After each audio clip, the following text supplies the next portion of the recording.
खड़ा करो, Aryabhatta, okay good, thank you. तो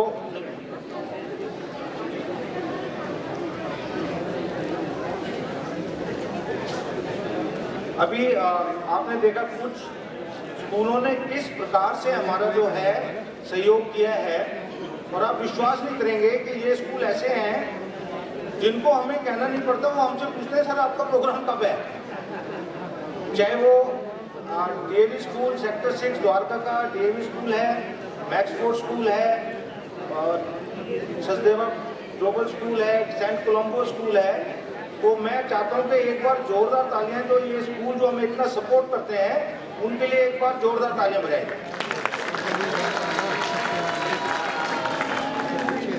और उसी की स्कूल की बात की है तो मैं एक बहुत ही सुंदर एक मनमोहक नृत्य है बच्चों का डीएवी स्कूल सेक्टर 6 द्वारका का, और इस नृत्य की थीम है यूनिटी एंड डाइवर्सिटी।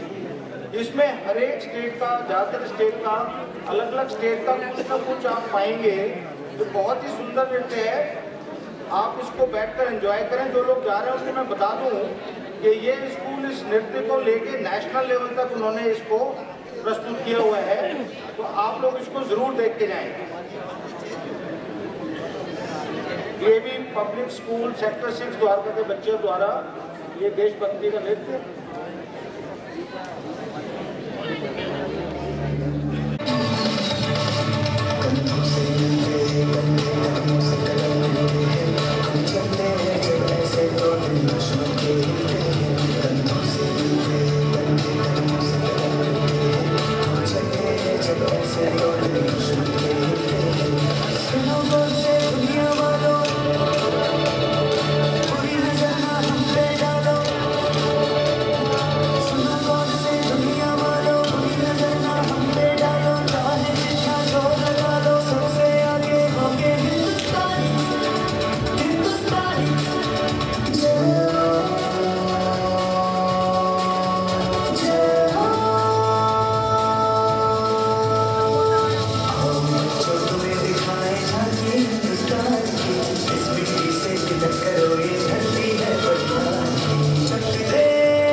कोई डॉक्टर हैं यहाँ पे?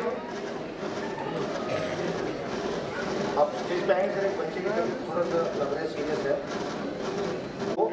तो तारा साहब के बारे में बताना चाहूँगा sir. I request you could just stand for moment for the audience to सी।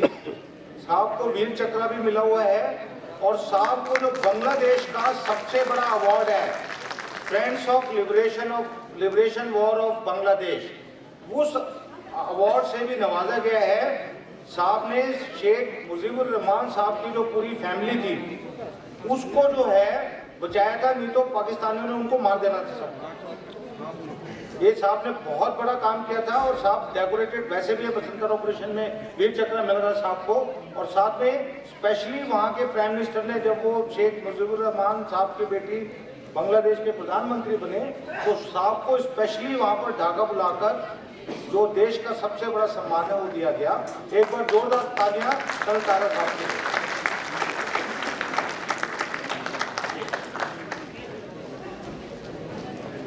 मैं आपको वॉर के बारे में बहुत कुछ जंग बख्शी साहब ने बताया।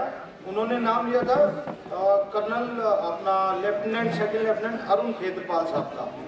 तो उस टाइम पर मैं आपको बता रहा था कि सन 1971 की लड़ाई में टोटल 4 परमवीर चक्र अवार्ड दिए गए। बाय द वे, जिनको नहीं पता है, 1947 से लेके आज तक केवल 21 कैलेंडरी परमवीर चक्र अवार्ड दिए गए, सिर्फ 21 लोगों को। कितने साल हो गए? 70 से भी ज्यादा हो गए। 70-72 साल में सिर्फ 21 लोगों को परमवीर चक्र, जो कि वीरता का हमारे देश का सबसे बड़ा पुरस्कार है, वो दिया गया है। तो आप समझ सकते हैं कि ये पुरस्कार पाना कितना कठिन है। और उन 21 में से भी अगर मुझे ठीक से लग रहा है 17 लोग हैं जिनको ये मरणोपरांत मिले। केवल 4 ऐसे परमवीर चक्र विजेता हैं जिनको जीवित रहते हुए ये पुरस्कार मिला, नहीं तो 17 लोगों को तो मरने के बाद ही मिला है। जब उन्होंने देश के लिए अपनी जान दे दी, निछावर करती जान, सर्वोच्च बलिदान दे दिया, उसके बाद ही उनको यह अवार्ड मिला। और सेकंड लेफ्टिनेंट अरुण खेत्रपाल के अलावा जो और 3 परमवीर चक्र विजेता हैं, मैं उनको भी याद करना चाहूंगा। लांस नायक अल्बर्ट इक्का, second lieutenant Arun, major Hoshiyar Singh, और लास्ट चौथे जो हैं वो है फ्लाइंग ऑफिसर निर्मलजीत सिंह सेठों। आपको शायद ये ना पता हो कि जहाँ तक मेरी नॉलेज है, शायद एयरफोर्स में आज तक सिर्फ एक ही पीवीसी अवार्ड मिला जो फ्लाइंग ऑफिसर निर्मलजीत सिंह सेठों साहब को मिला, और किसी को ये अवार्ड एयरफोर्स में नहीं मिले। और टोटल 21 लोगों को मिला है जैसे आपको बताया, और आज सिर्फ 3 लोग जीवित हैं। मेजर होशियार सिंह साहब बाद में ब्रिगेडियर होशियार सिंह बन के उनका देहांत हो गया था। आज की डेट में सिर्फ केवल 3 परमवीर चक्र विजेता जो हैं वो देश में जीवित हैं, जिसमें ऑनरेरी कैप्टन सूबेदार मेजर बाना सिंह साहब हैं, जिनको सियाचिन की लड़ाई में, जिसको ऑपरेशन मेघदूत भी कहा जाता है, जो कि 87 में सितंबर 87 में हुई थी। बहुत इतने आप लोगों को शायद ये नहीं पता होगा, काफी पुरानी बात है। उस युद्ध में पाकिस्तान ने सियाचिन ग्लेशियर पर कब्जा कर लिया था धोखे से, जैसे बाद में कारगिल में हुआ है। फिर उनको वहाँ से भगाने में हमारे बहुत से लोगों ने शहादत दी। उसमें जो है सूबेदार बाना सिंह साहब ने, उनकी एक कायदे आजम पोस्ट थी, उन्होंने पोस्ट का नाम भी रख दिया था कायदे आजम, उसको जो है उन्होंने जीता था और उसका नाम अब बाना सिंह टॉप कर दिया है उनके नाम का। कायदे आजम से हटा के बाना सिंह टॉप कर दिया। तो वो एक हैं जो जीवित हैं और रिटायर्ड हैं। उसके अलावा 2 कारगिल के युद्ध में 2 लोगों को परमवीर चक्र जो मिला था वो जीवित हैं और अभी सेना में कार्यरत हैं, दोनों सूबेदार हैं। तो ये थोड़ा सा मैंने सोचा आपको बता दूं जिन लोगों की नॉलेज में ये ना हो। अब लड़ाई हो गई, उधर बांग्लादेश अलग कर दिया, न्याजी साहब ने हथियार डाल दिए। 93,000 जो शरणार्थी प्रिजनर ऑफ वॉर थे उनको भारत में लेके आ गए। पाकिस्तान में जो जनरल साहब थे उनको हटा दिया गया और वहां पर जुल्फिकार अली भुट्टो साहब को प्रेसिडेंट बना दिया। और यहाँ पे तो मिसेस इंदिरा गांधी थे ही प्राइम मिनिस्टर। अब इस लड़ाई में भारतीय सेना ने जो बांग्लादेश में किया और जितने बड़े एरिया में गए, जैसे जनबख्शी साहब ने बताया 550 किलोमीटर के एरिया को कवर करते हुए ऑपरेशन ईस्ट में हुआ था, वेस्ट में अलग ऑपरेशन हुए थे। लगभग 13,000 स्क्वायर किलोमीटर एरिया जो है वो भारतीय सेना ने पाकिस्तान का कब्जा लिया। जब सीजफायर के बाद में ये बात हुई कि भैया आगे कोई वो करनी पड़ेगी मीटिंग, तो शिमला में, मैंने आपको बोला था शिमला का रोल आता है इस कहानी में, शिमला में मीटिंग हुई मिसेस गांधी की और जुल्फिकार अली भुट्टो साहब की। और भुट्टो साहब ने वहाँ गिड़गिड़ाया कि मैं अभी नया नया प्रेसिडेंट बनाऊँ, अगर आप जो ज़मीन आपने ली है अगर वो वापस नहीं करेंगे तो पहले ही पाकिस्तान में इतनी अस्थिरता है और टुकड़े टुकड़े हो जाएगा, मेरी पोजीशन बहुत ख़राब हो जाएगी, आप कृपा करके वो ज़मीन लौटा दीजिए, प्रिजनर ऑफ वॉर लौटा दीजिए, हम बांग्लादेश को रिकॉग्निशन दे देंगे एक अलग राष्ट्र के तौर पर। तो थोड़ा सा दुर्भाग्य है कि हमने प्रिजनर ऑफ वॉर लौटा दिए और बांग्लादेश को रिकॉग्निशन दे दी पाकिस्तान ने, और जो सेना ने बलिदान करके जो इतना जो युद्ध में लड़ के अपनी कुर्बानी दे के, तारा जैसे, जनबख्शी जैसे और उनके पोस्टमेट और कितने लोगों ने, वो जो है जमीन पूरी की पूरी जो युद्ध के समय स्थिति थी उसी जगह पर सेनाएं वापस।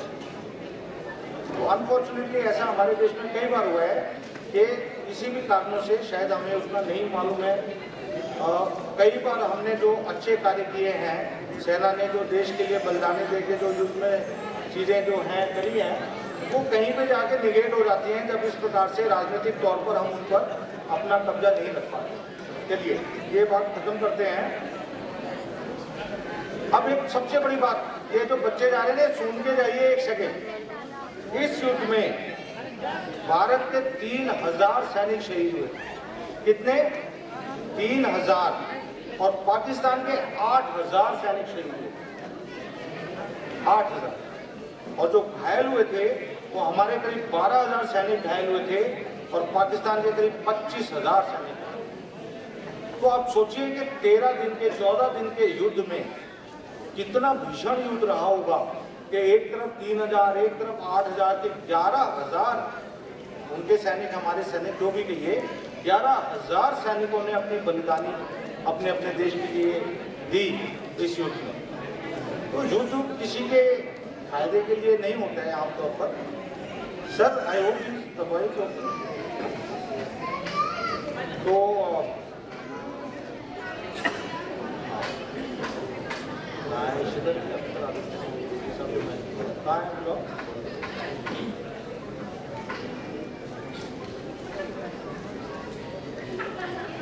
ईशान मैक्सपोर्ट स्कूल का बच्चा है ईशान, अगर वो है तो मैं तो स्टेज पे आ रहे।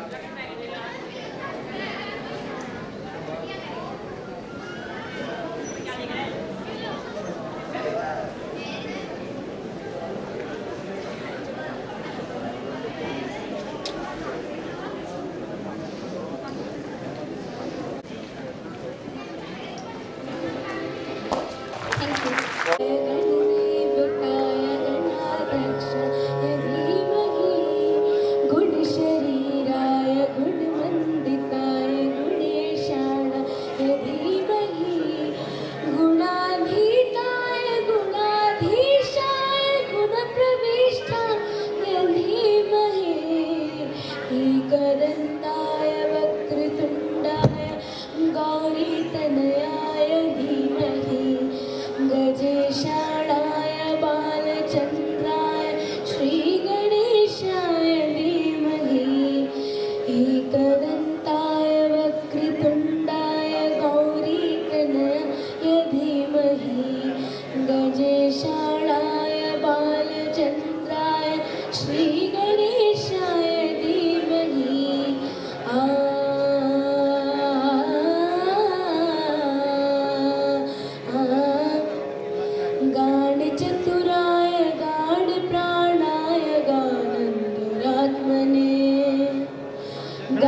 दिशा और दशा के ऊपर तय करेंगे।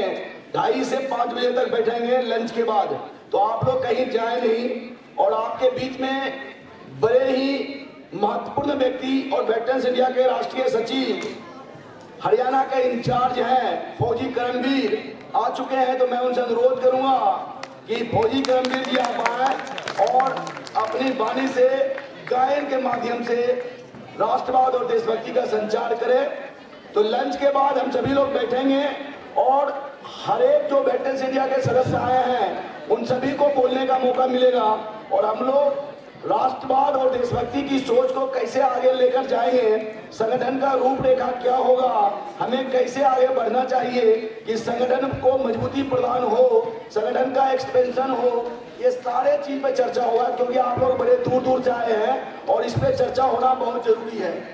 कल सुबह 9 बजे से 12 बजे तक जो भी वेटरन्स इंडिया के लोग आर्थिक उत्थान के लिए भाग लेना चाहते हैं, हमारे बड़े ही महत्वपूर्ण व्यक्ति और वेटरन्स इंडिया में वो भी शामिल हो चुके हैं। मैं उनको मार्गदर्शक ही कहूंगा। श्रीमान सुभाष डागर जी आ चुके हैं सूरत से और इनसे आपको रूबरू होगा।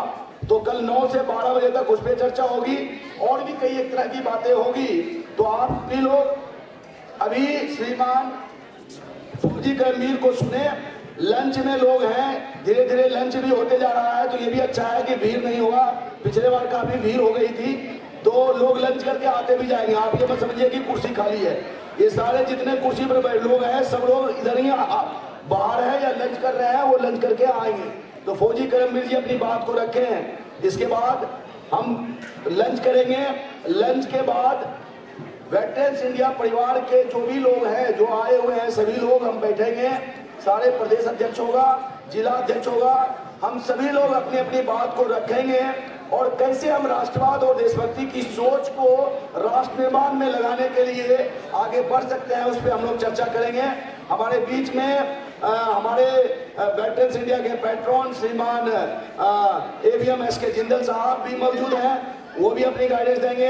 हमारे पास में बहुत महान योद्धा 1971 का कर्नल तारा साहब हैं। हमारे पास में जनरल श्रीवास्तव साहब, जो कि मैं क्या बताऊं, शब्द कम है, मैं शब्दों से इनकी वर्णन नहीं कर सकता। लेकिन जिस प्रकार से ये वेटरन्स है, जिस प्रकार से राष्ट्रवाद और देशभक्ति की सोच को राष्ट्र निर्माण में लगाने के लिए काम कर रहे हैं, फौजियों में ही नहीं बल्कि सिविलियन को भी मोटिवेट करते रहते हैं।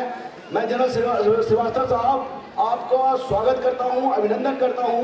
पूरे वेटरन्स इंडिया परिवार की तरफ से आपको धन्यवाद देता हूं। जय हिंद। अब फौजी करमवीर जी।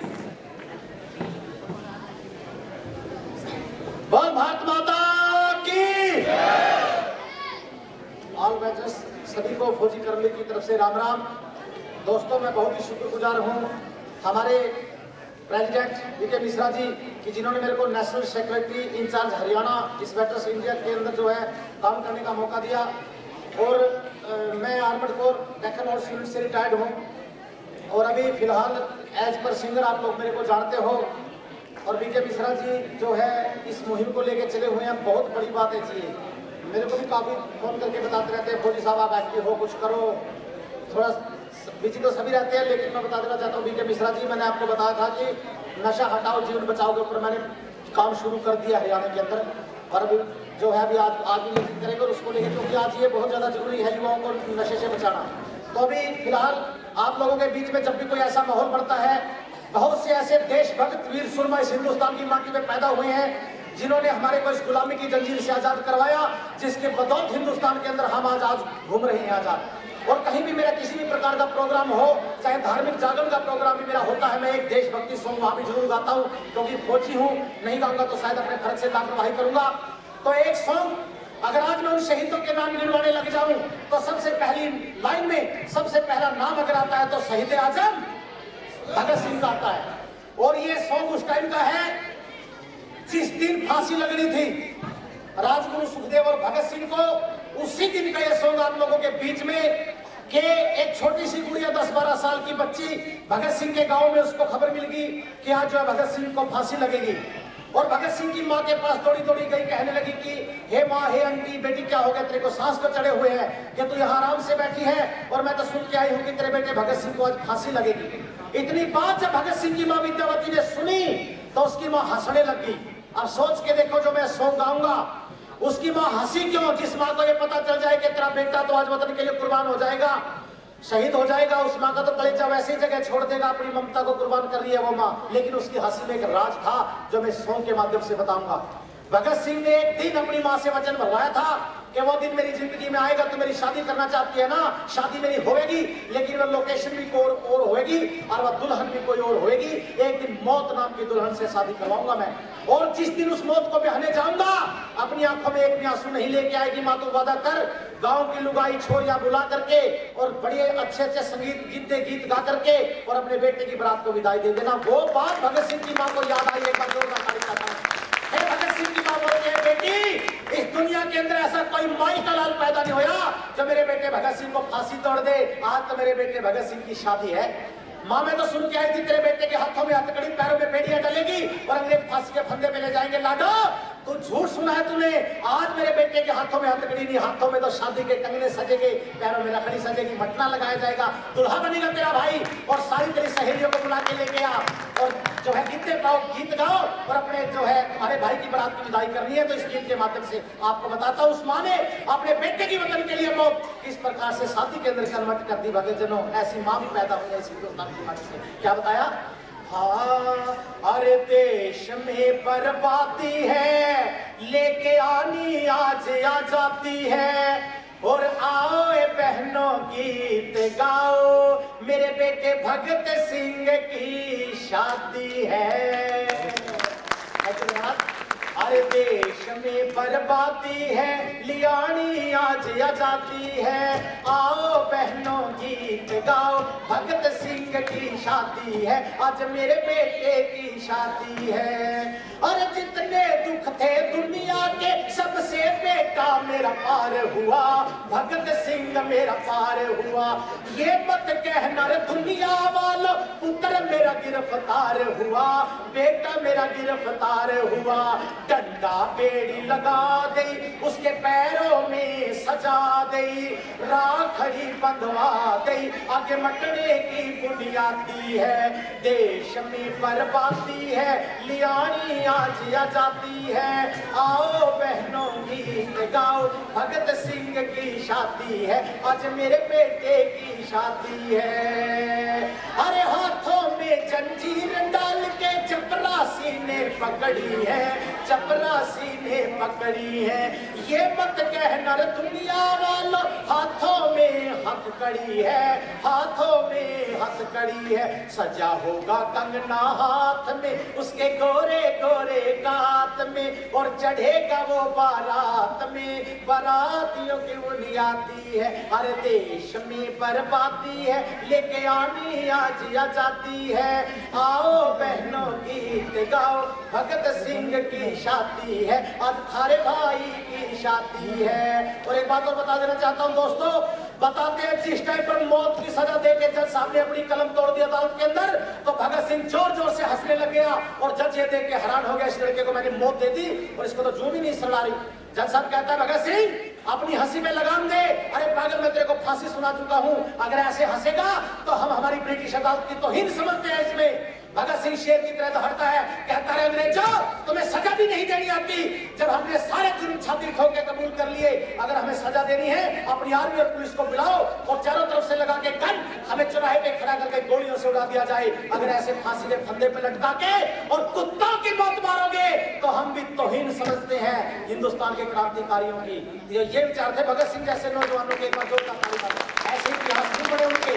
और अगली बात तो क्या बता दिया, हाँ, अरे राजगुरु सुखदेव भगत के साथ बराती जाएंगे, साथ बराती जाएंगे, सारे सुसरे भगत सिंह के फांसी हार पहरावेंगे, उन्हें फांसी हार पहरावेंगे। एक मिनट और लेना चाहूंगा दोस्तों, ये संस्कारों की बात होती है, बच्चों के अंदर जैसा संस्कार भरोगे बच्चा वैसा ही पढ़ेगा। भगत सिंह की माँ विद्यावती ने संस्कार भरे थे, क्योंकि 3वीं क्लास में था, 8 साल की उम्र थी जब पहली बार अंग्रेजों से टक्कर ली। हिंदुस्तान के बच्चे नीचे बैठते थे, अंग्रेजों के बच्चे कुर्सियों पे बैठते थे। भगत सिंह को ये चिढ़ थी कि देश तो मेरा, हम लोग तो जो है नीचे बैठते हैं, अंग्रेजों के बच्चे कुर्सियों पे बैठते हैं। एक दिन अंग्रेज का बच्चा पानी पीने के लिए चला गया, छुट्टी मांग के भगत सिंह उस अंग्रेज के छोरे की कुर्सी में बैठ गया। अंग्रेज का बच्चा वापस आया, अपनी लैंग्वेज में बोलता है भगत सिंह स्टैंड अप, ये सीट मेरी है, खड़े हो जाओ। मेरी सीट का जब नाम आया तो भगत सिंह ने पकड़ के कॉलर अंग्रेज के बच्चे का उठा के बताते हमारा खींच के थप्पड़ और कहने लगा, अरे अंग्रेज के बच्चे, कौन कहता है ये सीट तेरी है? ये सीट हिंदुस्तान की है और हिंदुस्तान भगत सिंह का है। ये सीट भगत सिंह की नहीं छोड़ूंगा, जा जो करना है कर ले करेंगे। इसी बात के ऊपर 3 दिन की कैद ब्रिटिश गवर्नमेंट ने, ये बच्चा भी से इतना फंड निकाल रहा है ना, इसका फंड यही कुचल दो, नहीं तो बड़ा होकर बहुत बड़ा क्रांतिकारी बन सकता है ये बच्चा। और 3 दिन की कैद कर दी। बाल सुधार घर से 3 दिन की कैद काट के जब वापस आया तो उस दिन भगत सिंह की मां ने अपनी बाहों में ले लिया बच्चे को, आंखों में आंसू ले आई। भगत सिंह ने आंसू बात बोली थी उस दिन के, माँ कैद मैंने काटी है, तेरी आंखों में आंसू क्यों है? और उस दिन ये संस्कार भरे थे भगत सिंह की मां ने कि बेटा ये गम के आंसू नहीं है भगत सिंह, ये तो खुशी के आंसू हैं कि हिंदुस्तान की किसी पहली मां ने अपनी कोख से पहला बेटा ऐसा पैदा किया है जिसने पहली आवाज इतनी छोटी उम्र में अंग्रेजों के खिलाफ उठाई है। बेटा आई एम वेरी हैप्पी, मैं बहुत खुश हूं तेरे से। वो संस्कार का कि यार भगत सिंह इस वतन के लिए फांसी चढ़ने के लिए तैयार हुआ है। भगत जनों, ये संस्कारों की बात होती है। और अगली बात में क्या बताया, अरे राजगुरु सुखदेव भगत के साथ बराती जाएंगे, साथ बराती जाएंगे, साले सुसरे भगत सिंह के फांसी हार पहनाएंगे, आज फांसी हार पहनाएंगे। चलो गाओ सखियों गाने को, क्योंकि देर हो रही जाने को, फिर चली बारात चढ़ाने को। माँ बुआ बहन और दादी है, देश में बर्बादी है, लेके आनी आज आजादी है। आओ बहनों गीत गाओ, भगत सिंह की शादी है, आज मेरे बेटे की शादी है। अरे रति राम कह वीर भगत सिंह, शादी मौत के साथ करे, शादी मौत के साथ करे। स्वर्ग चित्र सारी में बैठा, प्रेम प्रीत की दो बात करे, वह प्रेम प्रीत की दो बात करे। अरे नथु संस्कार करे, हवन कुंड तैयार करे, मंत्रों की भरमार करे, कोई पंडित वहां लाती है, देश में बर्बादी है। और लास्ट मोमेंट बताता हूँ गाने की अंतिम लाइन के अंदर, बताते हैं जिस टाइम पर मौत की तरफ भगत सिंह बढ़ रहा था, हाथों में हथकड़ी, पैरों में बेड़ी, सीना बाहर और आंखें लाल, 2-2 कदम पीछे हट जाते हैं जितने अंग्रेज अफसर वहां पर खड़े थे। इतनी दहशत थी लड़के की कि ये छोरा फांसी चढ़ेगा और हिंदुस्तान में बहुत बड़ी क्रांति उभर के सामने आएगी, जो ब्रिटिश गवर्नमेंट के लिए काबू पाना बड़ा मुश्किल हो जाएगा। और बताते हैं फांसी के फंदे के सामने जाके ऐसे बंधा हुआ था भगत सिंह, और तिरछी नजरों से ऐसे मजिस्ट्रेट की तरफ देखा तो बताते हैं उस मजिस्ट्रेट के भी पंजे कांप गए। और जबकि भगत सिंह बंधा हुआ था, एक बात बोली थी फांसी में चढ़ने से पहले भगत सिंह ने वहां मजिस्ट्रेट साहब को कि well mister magistrate, you are fortunate to be able to get to see how Indian revolutionaries can embrace death with pleasure for the sake of their supreme ideal।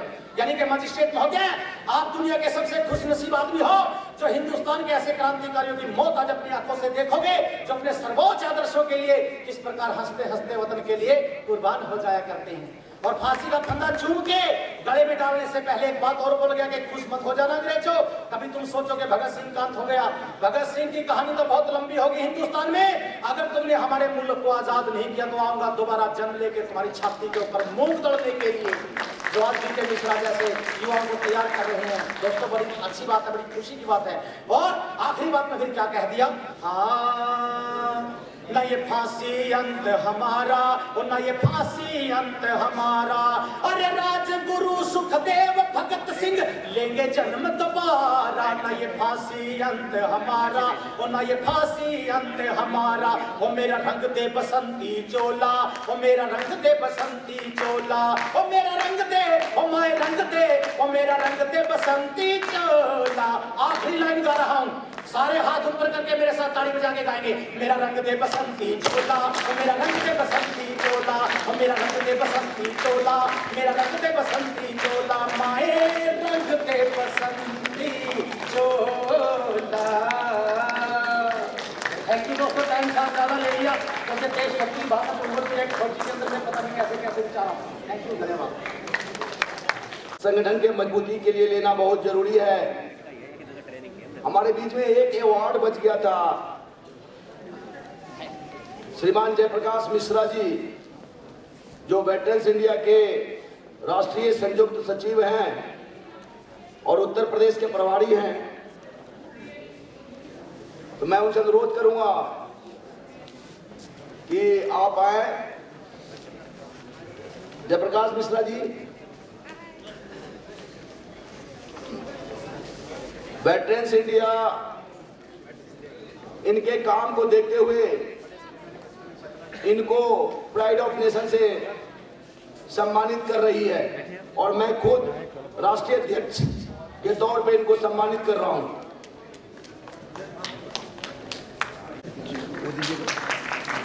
Sir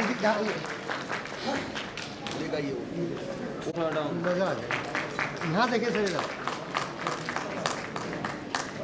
face के ऊपर light आई है, आधा थोड़ा आ गया ना sir ये। अब ठीक है।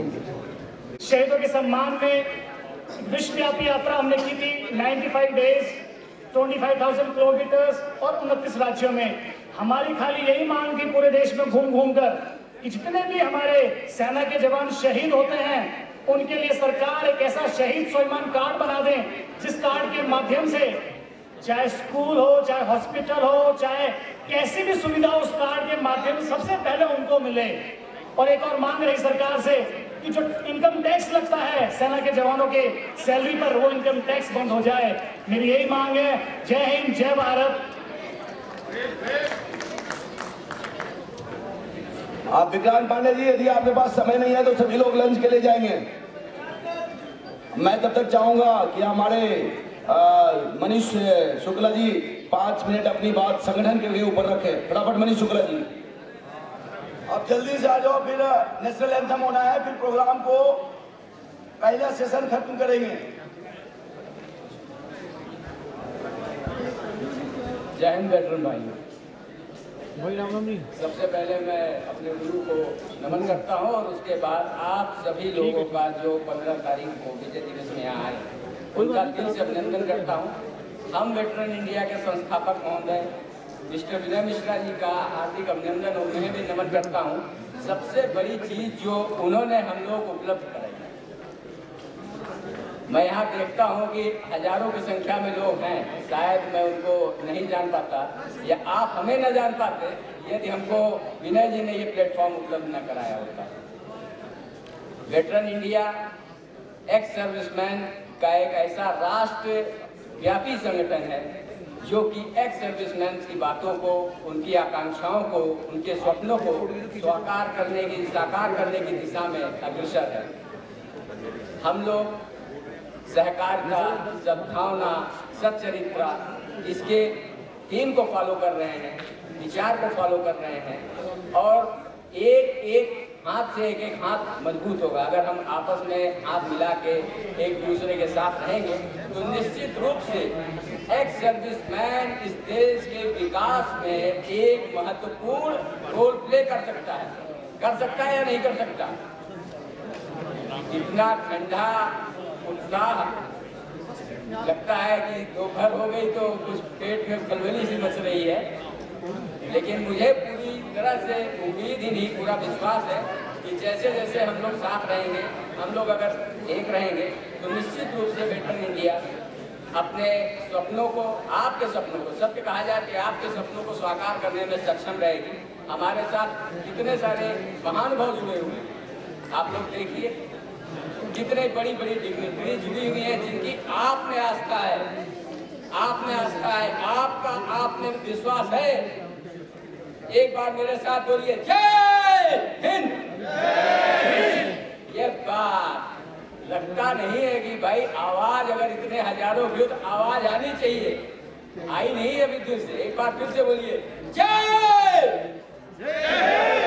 क्या बात है भाई, क्यों सुस्त हो गए हो आप? जितने लोग यहाँ पे बैठे उनसे ज्यादा तो मैं आवाज दे रहा हूँ। भूख लगी है क्या? कोई बात नहीं, लेकिन हमारी जो मेन चीजें हैं जिस पे फोकस करना है, मेन चीजें ये हैं कि जो भी हमारी मिशन है, एक्स सर्विसमैन की जो भी सुविधाएं हैं या जो भी एक्स सर्विसमैन की उपयोगिता है, इस उपयोगिता को समाज में कैसे, समाज के सकारात्मक बदलाव में कैसे लगाया जाए, ये सोच आपको माननीय अध्यक्ष जी ने वेटरन इंडिया के माध्यम से दिशा दी है। अगर आप लोग इस विचार को समझ सकते हो या इस पर थोड़ा सा गौर करना चाहें तो आपको ये विजन क्लियर हो जाएगा कि किस प्रकार। चलिए मैं अपनी भाषा को विराम देते हुए आप सभी लोगों से अनुरोध करता हूँ कि कृपया अपने स्थान पर खड़े हो जाएं और सभी लोग जनगण मन का शाश्वत पाठ करेंगे। जो लोग सब कुछ लोग यहाँ भी आ जाए।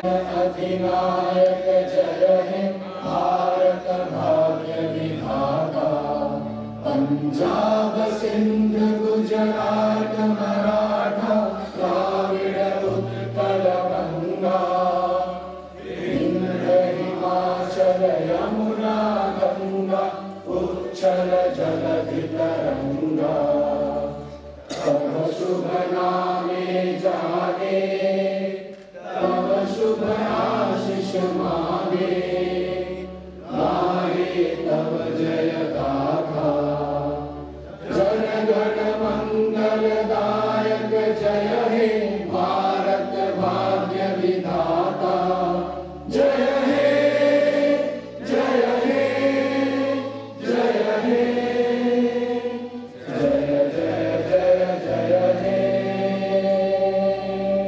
भारत माता की जय, भारत माता की जय, भारत माता की जय, वंदे वंदे वंदे। बहुत बहुत धन्यवाद।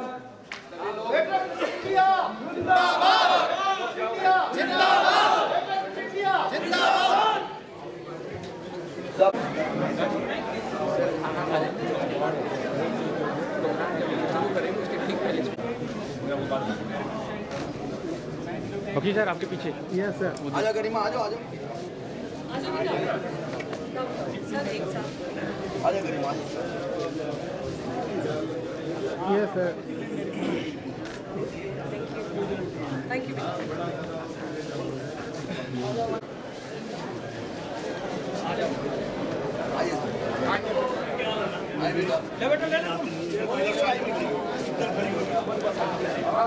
आगे बेटा। हाँ जी सर। यस एक बार स्पष्ट आ जाओ सर, सामने देखिए बच्चों। Yes wait wait one four. Yes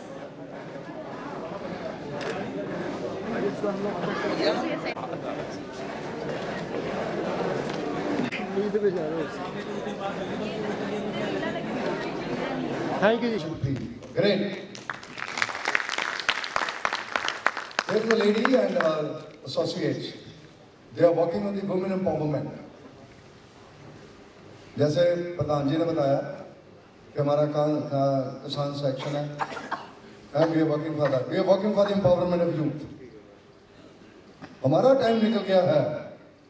You know, we have to pass on the best things to the youth who to run the nation in the coming years. हमारा time निकल गया है. अभी ये पास ऑन कर रहे हैं उनको. All the young veterans, those who are retiring, we have to pass this legacy to them. बताना है उनको कि किस तरीके से जो वेटरन इंडिया का विजन है, मिशन है, उसको आगे लेके जाना है. For that, we need unity. ताकत चाहिए हमको. हर एक वेटरन से वो ताकत आनी चाहिए. You know, the country is, why country is great. We have a unity in diversity. सभी मिलके भारत महान बनता है.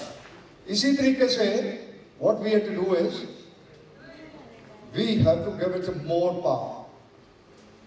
We don't have to confine ourselves to the state level or district level, block level, the city level. We have to go to the village level. आप सभी बहुत काम कर रहे हैं, आगे से आगे मुहिम चल रही है, कंडक्ट कर रहे हैं. तो you know, the contribution has to be for everyone. Yes, for the betterment for the organization. And जैसे मैं AVM साहब से बात कर रहा था, वो हमें कुछ नहीं चाहिए. As a defense soldiers, veterans, you are given everything to the country. आपने कभी कुछ मांगा तो नहीं है. अगर कोई जान सके बोल के बोले कि मैंने आपको खरीद लिया है, no. Your loyalty, your nationalism can't be bought. It can't be bought. इसकी कोई वैल्यू नहीं लगा सकता, इसकी कोई कीमत नहीं लगा सकता. जो 71 की वार में जो 62 की वार में 65 की वार में जहां जो भी जवान बॉर्डर के ऊपर दिन रात नौकरी कर रहे हैं, उनके एक एक पल का कोई कीमत नहीं है। They are sacrificing themselves. They are braving in the adverse conditions. और 2 दिन दिल्ली में बारिश हुई ना, बड़ी बारिश हुई है, बड़ी ठंड हुई। Imagine your associate walking -45, -65. यहाँ जो अंडा है ना, वो ग्रेनेड के तौर पर इस्तेमाल हो सकता है। You can't break it. That is our strength. You are given the best life of yourself. हमको को क्या दे सकता है? हम मांगे भी क्यों किसी से? हम क्या मांगते हैं आपस में कि जो हमने नेशनलिज्म, जो पैट्रियटिज्म क्रिएट किया है, वो सेपरेट। बहुत धन्यवाद सर। ये मेरा सौभाग्य है कि मुझे यहाँ चंद मिनट मिला है बोलने के लिए, आपसे मुखातिब होने के लिए। इससे पहले कि मैं अपने दिल की बात और संगठन का जो मौजू मिला है, जो उस पर हमें बात करें, अपनी चर्चा करें, मैं बताना चाहूँगा, अपना परिचय देना चाहूँगा, अपना तारुफ कराना चाहूँगा यहाँ से, और उसके बाद सिर्फ 5 से 7 मिनट में आपके बीच में रहूँगा, आपसे बात करूँगा। मैं उत्तर प्रदेश के अलीगढ़ शहर का रहने वाला हूँ और अलीगढ़ मुस्लिम यूनिवर्सिटी में मैं एक शिक्षक के रूप में मैं वहाँ कार्यरत हूँ। मेरा नाम मजहरुल कमर है। मैं फौजी तो नहीं हूँ, लेकिन एक फौजी का जो खून है मेरे रगों में चल रहा है, यानी मेरे पिताजी एक फौजी हैं। मैं खुशकिस्मत हूँ अपने अलीगढ़ यूनिट का और खास तौर पर डॉक्टर सिंधिया के अध्यक्ष महोदय का, कि जिन्होंने मुझे इस प्लेटफॉर्म पर बुलाया और अपनी बात कहने का मौका दिया। साथियों, क्योंकि यहाँ पर मैं देख रहा हूं कि सभी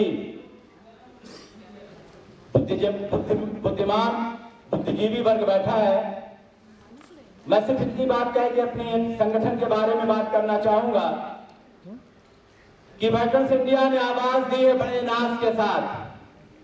वेटरन्स इंडिया ने आवाज दी है बड़े नाज के साथ, तुम भी आवाज मिला दो वेटरन्स इंडिया की आवाज के साथ। अगर वेटरन्स इंडिया की मजबूती की जहां तक बात है, उसको किस तरीके से मजबूत किया जाए, उसे किस तरह से आगे बढ़ाया जाए, तो मैं एक बात जो यहां पर खासकर अपने फौजी भाइयों से बात कहना चाहूंगा, जो हम लोग इस चीज को एहसास करते हैं, उस बात से मैं आपको बताना चाहूंगा कि अगर हिंदुस्तान की बात आए, इस मुल्क के अगर एक्चुअल सच्चे हीरो अगर है तो वो आप लोग हैं, फौजी है सच्चा हीरो। और जब हीरो होता है तो उसकी जिम्मेदारी बढ़ जाती है, उसकी हर एक एक्टिविटी को उसका फॉलोअर, उसका अनुयायी उसको देखता है, उसका अनुसरण करता है। वो चाहे खाने से लेके, पीने से लेके, रहने से लेके, बात करने के अंदाज तक वो आपका फॉलोअर आपको देखता है। और इसका अंदाजा हम बखूबी लगा सकते हैं कि आज मुआशरे में, सोसाइटी में जब फिल्में कोई आती है, अगर वो फिल्म का हीरो जो जानते हैं कि डुप्लीकेट हीरो है, सब जानते हैं कि ये नाटक हो रहा है, लेकिन उस नाटक के आवेश में आकर युवा जो है उसके तरह का कपड़े पहनने लगता है, उसकी तरह की बातें करने लगता है। अगर उसने चश्मा पीछे लगाया है तो पीछे लगाने लगता है, अगर वो फटी पैंट पहना है तो लोग फटी पैंट पहनने लगते हैं। यानी ये असर करता है हीरो की बात का। और हम, जब आप लोग, हमारा हिंदुस्तान का फौजी जो हकीकत में वो हीरो है, सच में इस मुल्क का हीरो है, अगर उसकी एक्टिविटी का फॉलोअर नहीं हो पा रहे हैं, अगर उसके मानने वाले नहीं हो पा रहे हैं, तो मैं हीरो लोगों को ये कहना चाहूंगा आपको कि गलती उन फॉलोअरों की नहीं है, बल्कि कहीं ना कहीं गलती आप में भी है। और जब तक हम उस तरह से अपने आप को ये एहसास नहीं दिला देंगे लोगों में, ये बता नहीं देंगे युवाओं को कि हम कौन हैं, तब तक इस तरीके से हम कार्यक्रम करते रहें, शहीदों को याद करते रहें, उनके लिए आंसू बहाएं और चले जाएं, शायद हम इस देश के लिए, इस भारत मां के लिए कुछ नहीं कर पाएंगे। तो क्योंकि मुझे एक टॉपिक दिया गया है कि अपने वेटरन्स इंडिया को कैसे आगे बढ़ाया जाए, उस पर किस तरह बात की जाए। तो जाहिर है कि शहीद दिवस के मौके पर सबसे पहले कि मैं अपनी बात की शुरुआत करूं, अपनी बात कहूं वेटरन्स इंडिया के बारे में, मैं उन शहीदों को नमन करता हूं और खासकर अपने उन फौजी भाइयों को, वो माए जब 71 की युद्ध की, जब यहां पर उनको सम्मानित किया जा रहा था तो तालियां बज रही थी, तो तकलीफ हो रही थी। इसलिए नहीं, एक तरफ गर्व हो रहा था तो दूसरी तरफ दिल रो रहा था, और हम लोग तालियां बजाए, उनको सम्मानित किया, फिर भूल गए कि उन्हें खाना मिला है, पानी मिला है कि नहीं। ये एक हीरो की पहचान नहीं, बल्कि अगर अब हीरो हैं उसका भी हमें ख्याल रखना होगा। क्या देश की आजादी के लिए कितनी माओं ने अपने गोद सूनी किए, अपना लाल फूला, कितनी बहनों ने अपने भाई को जुदा हुए, कितनी बहनें बेवा, कितने बच्चे यतीम हुए, तब कहीं आज ये दिन हम सबको मिला है। और उसके लिए सलूट करता हूं अपने उन फौजी भाइयों को, सलूट करता हूं शहीदों को कि जिन्होंने इस मुल्क को आजाद कराने में, इस मुल्क की इज्जत और वक़ा को बनाए रखने में, जिन्होंने अपना तन मन धन सब कुछ लुटा दिया। जैसा कि अभी हमारे ब्रिगेडियर सर कह रहे थे अभी जो इससे पहले कि दूसरे मुल्कों में हवाई जहाज के अनाउंस होता है कि पहले फौजी, फिर लेडीज, फिर दूसरे। वजह क्या है? वो दर्द वेटरन्स इंडिया ने समझा, वो दर्द, उसका एहसास वेटरन्स इंडिया के संस्थापक और उनकी जो टीम है पूरी, क्योंकि संस्थापक कहने का मतलब ही हो जाता है, अध्यक्ष का नाम अध्यक्ष कहने का मतलब ही हो जाता है जो पूरा घर, वो पूरी टीम, उसमें किसी वर्ग विशेष या व्यक्ति विशेष का मामला नहीं होता। आज हमारा देश, तो मेरे शहर में दंगा रहने दो, लाल और नीले में मत बांटो, मेरे छत पे तिरंगा रहने दो, मेरे छत पे तिरंगा रहने दो। ये जज्बा है हमारे वेटरन्स इंडिया का। लोग कहते हैं कि वेटरन्स इंडिया क्या करेगी, हर चीज को सियासत की निगाहों से देखा जा रहा है। इस वेटरन्स इंडिया जो हिंदुस्तान के हर जिले में और हर स्टेट में अपना एक वजूद कायम किया है, उस वजूद से वो लोग, वो फिरका परस्त लोग, वो मुल्क के गद्दार लोग, वो जात पात के बढ़ावा देने वाले लोग, वो मुल्क को तोड़ने वाले लोगों के पेट में दर्द होना शुरू हो गया है। उनको परेशानी होने लगी है कि कैसे इसे खत्म किया जाए, कैसे इसमें आपस में लड़ाई लगाई जाए, कैसे इसमें आपस में जो है ना इत्तेफाकी पैदा किया जाए। अब हमें इस चीज की जरूरत है। मैंने एक बार मुझे मौका दिया था, हमारे सेंटर के प्रेसिडेंट विनय मिश्रा सर ने, खगरेला सर ने, मैं लाइव भी हुआ था, ये बात कही थी कि स्वामी विवेकानंद जी ने का जो कॉल हमने वहां कोट किया था, आज मैं यहां कोट करना चाहूंगा अपने उन बहादुर और हमारे, जिन पर हमारा मुल्क, हमारी भारत मां फख्र करती है, उन अधिकारियों के सामने कि जब भी कोई संगठन बनता है, जब विनय मिश्रा जी एक संगठन के लिए सोचे, जब कारगिल युद्ध हो रहा था, लाशें जो हमारी रही थी तो पता चला कि विनय मिश्रा ऐसे लोग, और विशेष तौर पर मैं विनय मिश्रा जी के बारे में कहना चाहूंगा, जो करवटें बदल रहे थे, उनको नींदें उनकी जो है नहीं आ रही थी कि कैसे क्या होगा हमारे देश को। फौजियों का हर जिले में हर जगह पर अपमान हो रहा है, वो लाइसेंस के लिए खड़े हैं तो कोई अपनी दवाई के लिए खड़ा है, कोई उनको कोई प्रोत्साहन नहीं है, और खासकर शहर के लोग तो थोड़ा बहुत लड़ झगड़ के जाके दवाई या और भी फायदे ले लेते थे, लेकिन जो गांव और देहात का हमारा जो फौजी है उसको वो भी नहीं नसीब हो रहा था। ये दर्द, ये तकलीफ विनय मिश्रा जी ने जब एहसास किया, जब इस तकलीफ को इन्होंने एहसास किया, उन्होंने कहा एक संगठन बनाया जाए। जब संगठन बनाने लगे तो यही लोग, यही फौजी जो टुकड़ियों में बटे हुए थे, उन लोगों ने और यही हिंदुस्तान के और नेता लोग ये कहने लगे, ये हंसना शुरू किए। वो स्वामी विवेकानंद जी ने बहुत पहले बात कह दी कि जब आप कोई नया काम करना शुरू करोगे तो आप लोग पहले जो स्टेज होगा उसमें लोग हंसना शुरू करेंगे, खिलियां उड़ाएंगे, कहेंगे ओ चला है ये देश को आजाद कराना, अरे ये चला है फौजियों को इकट्ठा करने, अरे ये क्या कर लेगा, ये तो खुद ही बहुत बड़ा दुनिया भर की तोहमत और हंसी और मजाक का एक माहौल बनता है, ठट्ठा लगता है। विनय मिश्रा जी को मैं महात्मा कहता हूं, महात्मा इसीलिए कहता हूं किसने उस स्टेज की परवाह नहीं की जो सबसे मुश्किल होता है। उस वक्त हंसी सिर्फ समाज की नहीं होती, बल्कि मैंने देखा है कि उस वक्त हंसी उसके बच्चे और बीवियां भी आती हैं, कहते हैं ये जो चले हैं घर का पैसा और भी बर्बाद करने चले। ये कहा जाता है कि सोसाइटी में हम और आप रहते हैं, इसका एहसास होता हो। लेकिन विनय मिश्रा ने वेटरन्स इंडिया का जो उनके अंदर एक जुनून था, उस जुनून को उन्होंने डिगने नहीं दिया, और उसके बाद वो आगे बोलने के जज्बात और कहने के कुछ बहुत कुछ है। सही मंच और सही मौका मिला तो जरूर कहूंगा, क्योंकि हमारे बड़े बड़े बुजुर्गवार, हमारे सीनियर लोग बैठे हैं जिनको मैं भी सुनना चाहता हूं। मैं भी चाहता हूं उनसे मैं सीखने आया हूं। मैं यहां 9 बजे आ गया था और मैं पीछे बैठ के सब सुन ही रहा था, सीख रहा था जिस तरीके से हमारे बड़े अपने बड़ों का। लेकिन मैं सिर्फ वेटरन्स इंडिया की जानिब से जो एक बात कह के 2 मिनट का सिर्फ वक्त मैं और लूंगा आप लोगों का।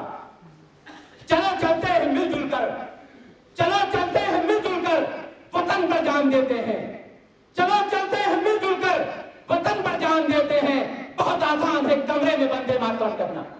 अगर आप कमरे में के अंदर अगर भारत मां की जय कहते रहोगे, अगर कमरे के अंदर वंदे मातरम का नारा लगाते रहोगे, तो शायद ये संगठन का हम लोगों की मुत्तहिदी का हम लोग जो मुत्तहिद नहीं हो पाएंगे। इसलिए जरूरत इस बात की है कि आज से हम लोग ठान लें कि वंदे मातरम, वंदे मातरम, वंदे मातरम, या भारत मां की जय या हिंदुस्तान जिंदाबाद का नारा हम सिर्फ कमरे में नहीं बल्कि कमरे से बाहर वेटरन्स इंडिया के पहले हो करेंगे। साथियों, मैं बात कहते हुए अपनी बात को समाप्त करना चाहूंगा कि अकेले हम बूंद हैं, मिल जाए तो सागर। ताकत है इतनी, अकेले हम बूंद हैं, मिल जाए तो सागर है, अकेले हम धागा है, मिल जाए तो चादर। क्या चाहते हो बनना? क्या चादर बनना चाहते हो या धागा बनना चाहते हो? बूंद बनना चाहते हो या सागर बनना चाहते हो? यह आपको सोचना है। ये वेटरन्स इंडिया के उन बहादुर लोगों को सोचना है कि आप सागर बनना चाहते हो या आप जो है बूंद बनना चाहते हो, ये आपको देखना है। अकेले हम कागज हैं, मिल जाए तो किताब है। अकेले हम ईंट हैं, मिल जाए तो इमारत है। क्या बनना चाहते? तो इमारत बनना चाहते हो या ईंट बनना चाहते हो? यह हमें सोचना है। अकेले हम दुआ, मिल जाए तो इबादत। पूजा है पूरी, वरना फिर वो दुआ की दुआ ही रह जाए। तो मैं खासकर विशेष तौर पर मैं अपने वेटरन्स इंडिया का आप बोलने के लिए तो जहां तक यहां से है कि मैं जानता हूं कि एक आधे घंटा 1 घंटे के बाद तो वार्म अप शुरू होता हूं। हेल्थ से जुड़ा हुआ हूं, प्रशिक्षक हूं, कई अंतर्राष्ट्रीय राष्ट्रीय खिलाड़ी भी यहां पर हैं। मेरे पास सब शब्द नहीं सर कि आपने मुझे ये मौका फराहम किया यहां से। और इतनी बात जरूर कहना चाहूंगा, मेरा संदेश पहुंचा देना बख्शी सर के पास, जरूर पहुंचा देना। वो मैं संदेश आप लोगों की तरफ से, मैं बैठे बैठे बात सोच रहा था पीछे कि बख्शी सर उसको लोग की इनके नाम को देखने के बाद एकदम बड़ा अपने आप को बड़ा प्राउड फील करते हैं। और सर मोहतरम मिश्रा सर, आपको भी देख के हम ऐसे लोग बहुत प्राउड होते हैं, फख्र गर्व होता है। आपने एक रोशनी दी है सर, वो रोशनी जो हिंदुस्तानियों के लिए वेटर्स इंडिया ने रोशनी दी है। ये वादे रहे कि मुल्क की अगर वफादारी है, ये वादे रहे उन लोगों को, खासकर मैं बात कहना चाहूंगा कि ये मुल्क के लिए जरूरी नहीं है कि आप संगीन की आप एक एसआर लेके बॉर्डर पर आप जो है दुश्मनों को मारते रहो। इससे हमारे मुल्क का, हमारे देश का भला नहीं होने वाला। बल्कि अगर देश को, क्योंकि ये वो देश है, ये वो मुल्क है, आप ये बात मैं बार बार वादा करता हूं, ये बहुत ही मौजूद और सही जगह है जहां से कहना जरूर ये बात कहना चाहूंगा कि दुनिया में चीन ले लो, जापान ले लो, अमेरिका ले लो, कोई भी कंट्री, दुनिया की किसी भी कंट्री का आप नाम ले लीजिए, किसी कंट्री के आगे मां का शब्द नहीं है। अगर मां का शब्द है तो सिर्फ भारत मां।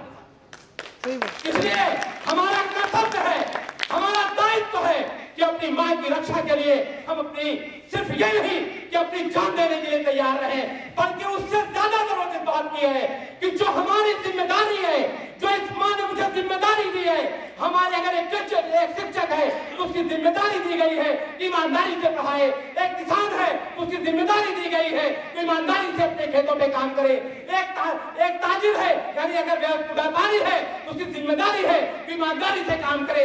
इसी तरीके से एक फौजी अगर है उसकी जिम्मेदारी है कि भारत मां ने तुम्हें चुना है अपनी सेवा के लिए, आप जिम्मेदारी से अपना काम करें। तो यही भारत की जो है तस्वीर है, यही वेटर्स इंडिया का उद्देश्य है, यही वेटर्स इंडिया का मकसद है कि जो जहां जिस क्षेत्र में है उस क्षेत्र में ईमानदारी से अपना काम करे। अगर वो अपना काम किया तो एक फौजी से बड़ा होगी, फौजी से कम नहीं होगी, बहुत बड़ा काम कर रहा है, मेरा अपना नजरिया। तो मैं और फौजी भाइयों के लिए तो मैं सिर्फ वेटर्स इंडिया की तरफ से दो संदेश देते हुए, क्योंकि वक्त कम है, बातें लंबी हो गई और दूसरा कोई बोलता है तो दिल कहता है बोलने वाले कि यार पता नहीं क्या बोल रहा, मुझे मौका मिल जाता तो जल्दी रहता है। ये मैं भी सोचता हूँ, उसे हमारी दूसरा बोलने वाला भी सोच रहा होगा। लेकिन मैं इतनी बात जरूर कहना चाहूंगा कि हमारा जो फौजी है उनके बारे में यह संदेश जनरल जीडी बख्शी सर को भी समझिएगा, यह आपके लिए है और आपसे हम लोग मोहब्बत क्यों करते हैं यह भी मैं आपको बात बताना चाहूंगा और बड़े खुले अंदाज में बताना चाहूंगा, बहुत खुल के बताना चाहूंगा कि और हमारे कि एक फौजी कहता है कि मैं मर जाऊं तो मेरा नाम लिख देना। ये फौजी की आवाज होती है, उसके जज्बात होते हैं। मोहतरम हमारे ब्रिगेडियर जनरल कर्नल सब यहाँ बैठे हुए कि मैं मर जाऊं तो मेरा नाम लिख देना, कफन के कोने कोने पे हिंदुस्तान लिख देना। मैं मर जाऊं तो मेरा नाम लिख देना, कफन के कोने कोने पे हिंदुस्तान लिख देना। जो बीच में जगह खाली हो तो बड़े शौक से वहां गीता और कुरान लिख देना, जो बीच में जगह खाली हो बड़े शौक से गीता और कुरान लिख देना। ये वेटर्स इंडिया का मकसद है, ये वेटर्स इंडिया का उद्देश्य है। और मैं दावे के साथ कहता हूं कि जिस दिन इस मुल्क के लोगों को, जिस दिन इस मुल्क के आम जनता को अगर ये वेटर्स इंडिया का ये उद्देश्य पहुंच जाएगा तो मैं भगवान की सौगंध और खुदा की कसम खा के कहता हूं कि पूरा हिंदुस्तान आपके पीछे होगा, आप पीछे हो क्या पीछे होगा, क्योंकि हम चाहते हैं, एक आम नागरिक हिंदुस्तान का चाहता है, उसका दिल भर गया है इन चोचले मुर्देबाजों से कि जो देश को बेच रहे हैं। वो चाहते हैं कि हमारा नेतृत्व करने के लिए कोई ऐसा व्यक्ति आगे आए जिसके अंदर ईमानदारी हो, जिसके अंदर देशभक्ति का जज्बा हो, और वो दिखा रहा है हमारा वेटर्स इंडिया। जानता है आज भी अगर हिंदुस्तान की आम जनता में अगर एक फौजी अगर कोई बात कहता है तो एक अदालत कोई बात कहती है, उससे ज्यादा असर एक फौजी की बात का होता है। इसलिए ये जरूरत इस बात की है कि अगर आप लोग आगे आओगे तो जरूर इस मुल्क का बहुत बड़ा एक नेतृत्व मिलेगा। मैं अपनी बात को यहीं से खत्म करते हुए बख्शी सर और शर्मा जी सर के, मिश्रा जी सर के लिए बात कहूंगा कि हम आपसे मोहब्बत क्यों करते हैं। खुदा के बंदे बहुत से फौजी बैठे हुए हैं, इनसे बड़े बड़े ओहदेदार बैठे हुए हैं। हमारे अलीगढ़ मुस्लिम यूनिवर्सिटी के general Jamiruddin Shah vice chancellor थे, ब्रिगेडियर अहमद अली उसके प्रो वाइस चांसलर थे। उस टाइम पे भी मैं वहां मुलाजिम था, मैं उनसे बात भी नहीं कभी करने गया। एक दो बार उन्होंने बुलाया तो मुलाकात करने गया। आपसे क्यों मैं बड़ा इम्प्रेसफुल हो गया। और मैं चाहूंगा कि जो बात मैं यहां से कह रहा हूं, अगर वो चीज हमने उतार लिया अपने दिमाग में, अपने जहन में उतार लिया, तो ये बात भी मैं दावे के साथ कहता हूं कि आपको चाहने वाले ही बहुत हो जाएगा। सर, बख्शी सर के लिए और आपके लिए खासकर, ये खुदा के बंदे तो हैं हजारों, बहुत से फौजी, बहुत से जनरल ब्रिगेडियर, खुदा के बंदे तो हैं हजारों, बनों में फिरते हैं मारे मारे। खुदा के बंदे तो हैं हजारों, बनों में फिरते हैं मारे मारे। मैं उसका बंदा बनूंगा जिसको खुदा के बंदों से प्यार हो। आप खुदा के बंदों से प्यार करने वाले लोग हैं। बहुत बहुत शुक्रिया, बहुत बहुत धन्यवाद। हिंदुस्तान जिंदाबाद, जिंदाबाद, जिंदाबाद, और वंदे मातरम, वंदे मातरम, वंदे मातरम। Thank you. बहुत बहुत धन्यवाद।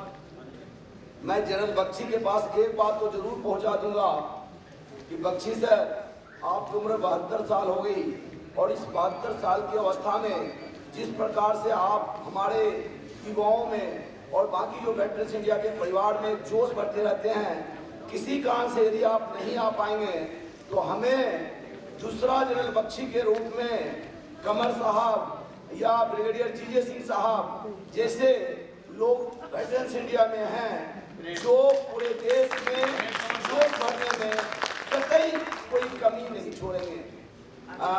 मैडम गीता स्वामी मैम को जाना है तो मैं उनसे अनुरोध करूंगा, जो वेटरन्स इंडिया के राष्ट्रीय सचिव हैं और वेटरन्स इंडिया नारी सेना के प्रभारी भी हैं, वो अपनी बात को रखें। और यहाँ पर जो लोग बैठे हैं ये सारे करीब हैं, यही वेटरन्स इंडिया के पिलर हैं।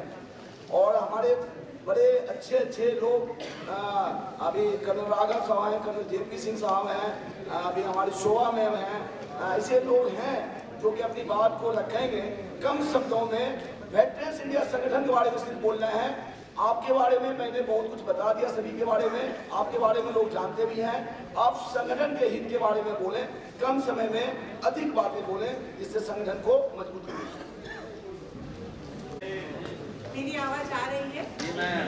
Thank you. वैसे तो यहाँ बैठे हुए सब सैनिकों को मैं हमेशा हर रोज वंदन करती ही रहती हूँ, क्योंकि हमारे देश के हर कोई सैनिक जिन्होंने देश की सेवा के लिए अपना समय, अपना जीवन दिया है और जो दे रहे हैं वो सब वंदनीय होते हैं। तो मैं सबसे पहले आप सबको वंदन करती हूँ। हम नारी सेना क्या कर सकती है वेटरन्स इंडिया के साथ, ये प्रश्न हमेशा रहता है। वैसे तो बहुत सारे लोग ऐसा करते हैं कि महिलाओं का एक विंग बना देते हैं और कहते हैं कि आप महिलाओं का कार्य करते रहिए। पर मुझे अभी जो मेरे आगे बोल गए वो भाई कमल भैया ने, तो उन्होंने कहा कि भारत माता, हम सब जानते हैं ये भारत माता है। जब हम ये भी जानते हैं भारत, ये देश राजा भारत के नाम से उसका नाम है देश का, तो यहाँ स्त्रीलिंग क्यों, माँ क्यों?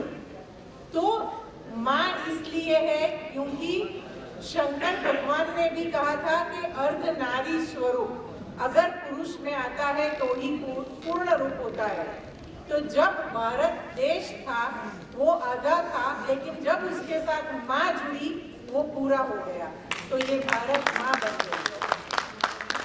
मैं आप सबसे ये कहना चाहती हूँ कि वेटरन्स इंडिया की नारी सेना सिर्फ नारियों के लिए ही नहीं है, सिर्फ नारी ही उसमें काम नहीं करेंगी, सिर्फ नारी के लिए ही काम नहीं होंगे, ये हम पूरी शक्ति के साथ काम करेंगे।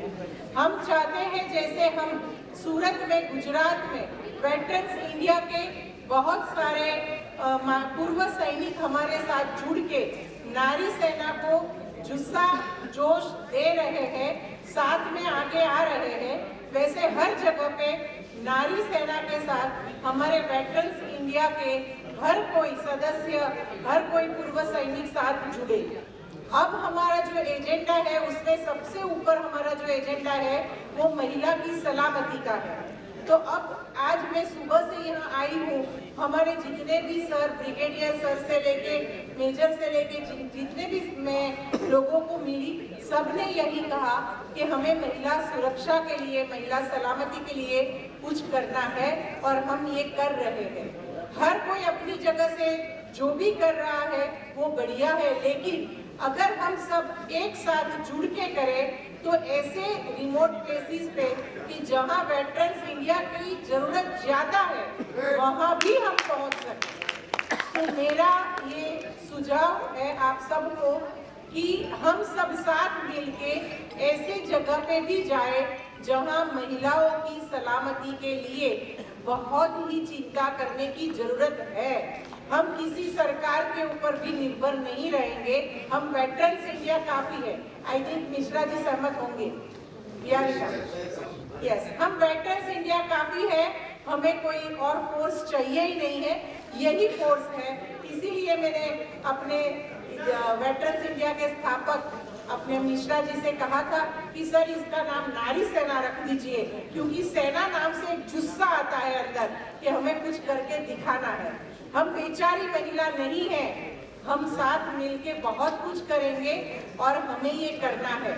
मुझे वेटरन्स इंडिया के साथ जुड़ने का अच्छा जो 2-3 एक्सपीरियंस हुआ, उसमें एक शेयर ये करना चाहूँगी कि वैसे कोई एक ऐसी जगह से मुझे कॉल आया था कोई बेटी का कि उसके ऊपर बहुत सारी तकलीफें हैं और वो मुसीबत में है, और वो ऐसी जगह पे गुवाहाटी से भी आगे कोई जगह पे थी, मैंने कभी नाम भी नहीं सुना था। लेकिन वेटरन्स इंडिया के साथ मैंने ये जुड़कर उनसे बात की।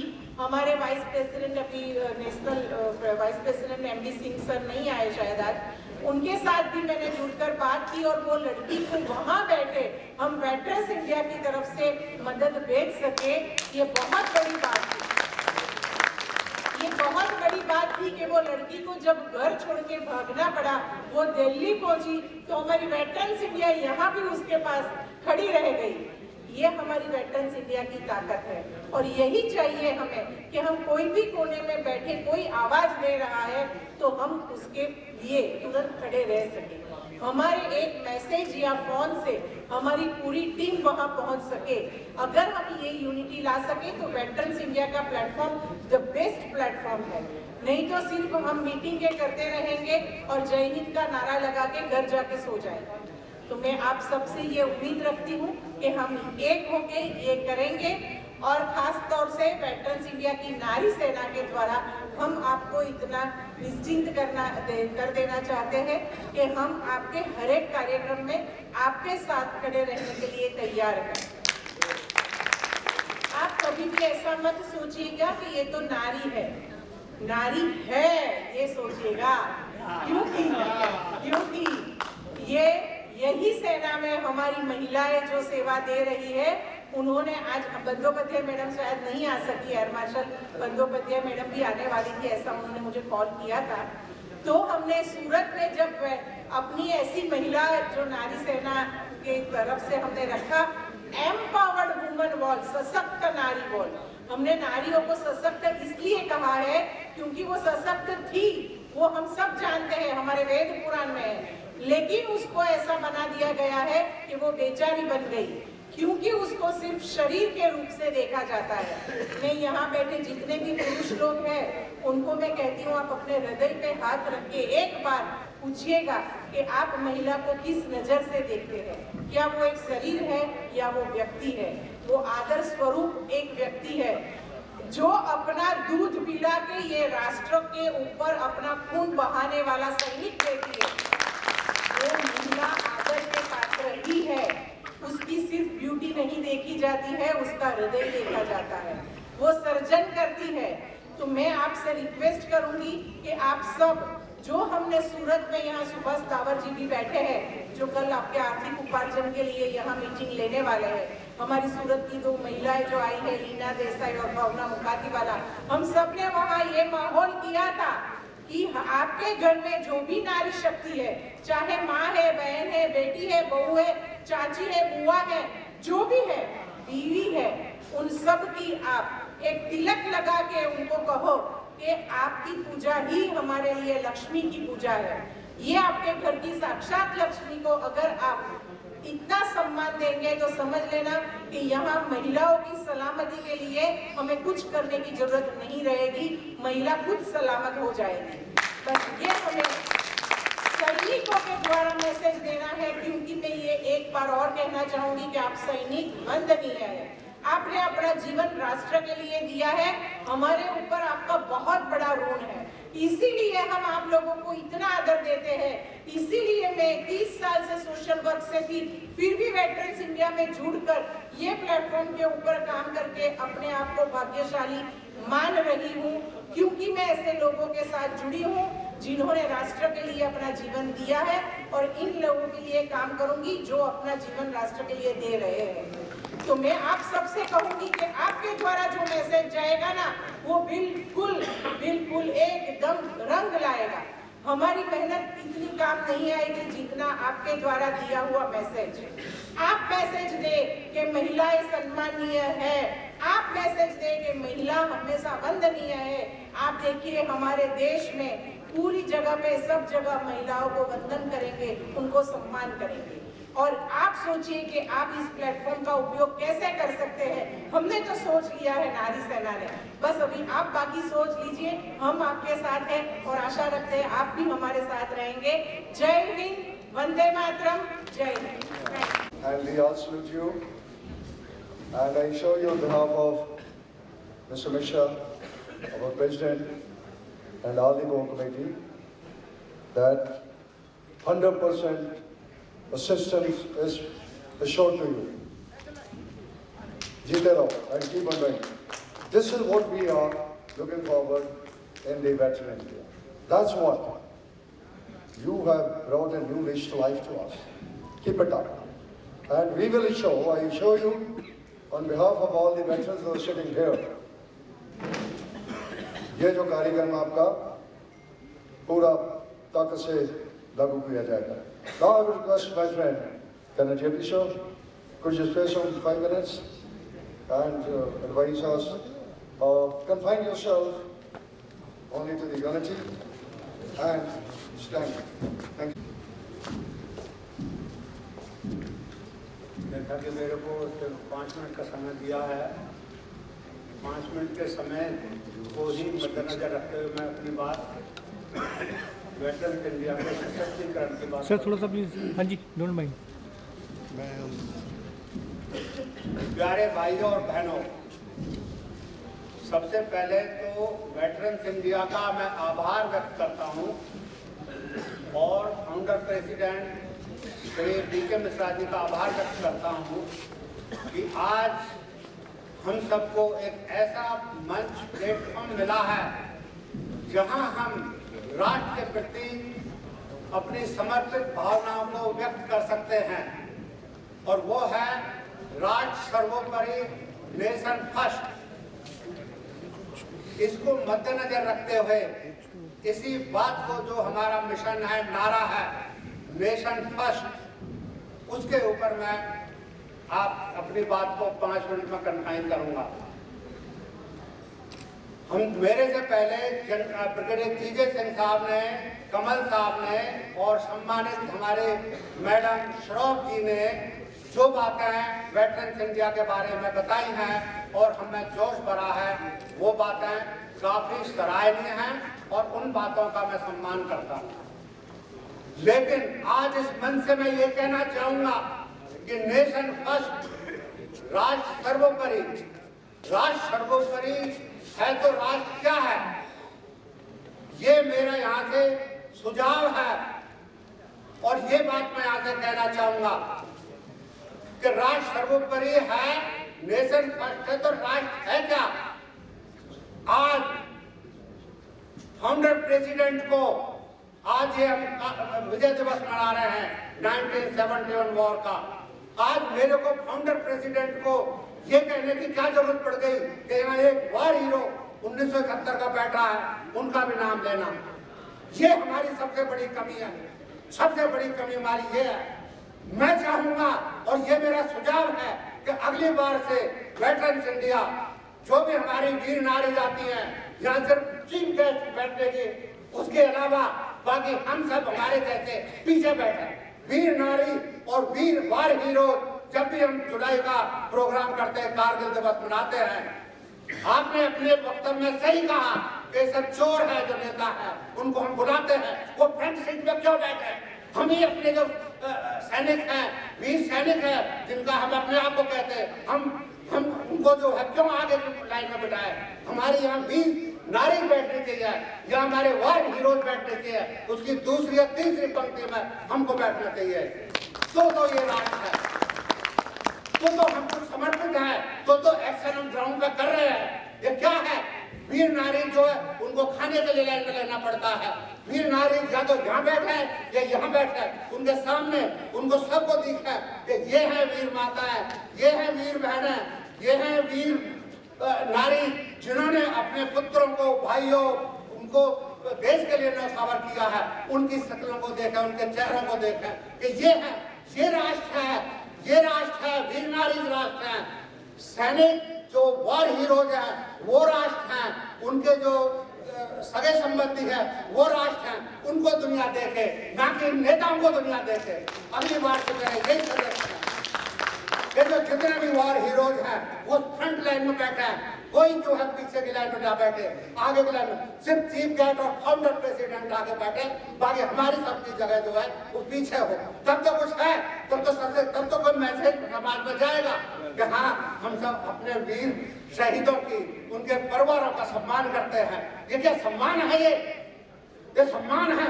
वीर नारी दूर बैठी है, किसी को पता ही नहीं है खाना किधर है, किसी ने खाना खाया, किसी ने इंश्योर किया, प्लीज इंश्योर, हाथ खड़ा करो कि हमारे वीर नारी जी ने खाना खाया।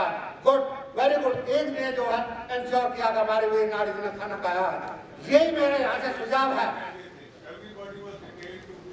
ठीक है सर, नहीं, यहाँ पे कमेंट नहीं हो रहा, यहाँ पे आई एम नॉट कमेंटिंग। हाँ सर, बट जो वीर नारी हैं, जो सही लड़ाई के हीरोज हैं, वो हमारी फ्रंट रो में बैठे के, हम नहीं चाहते कोई नेता जो आकर के हमारे फ्रंट रो में आकर के बैठे, या हम सब पीछे की लाइन में बैठेंगे। इसको ग्राउंड पर इम्प्लीमेंट करना है। अगर वेटरन्स इंडिया को सशक्तिकरण देना है, अगर वेटरन्स इंडिया को समाज में, देश में, राज्य में मैसेज देना है कि हम एक दूसरे, मैं आपको एक छोटा सा उदाहरण देता हूँ, अपने आप में बढ़ाई नहीं कर रहा।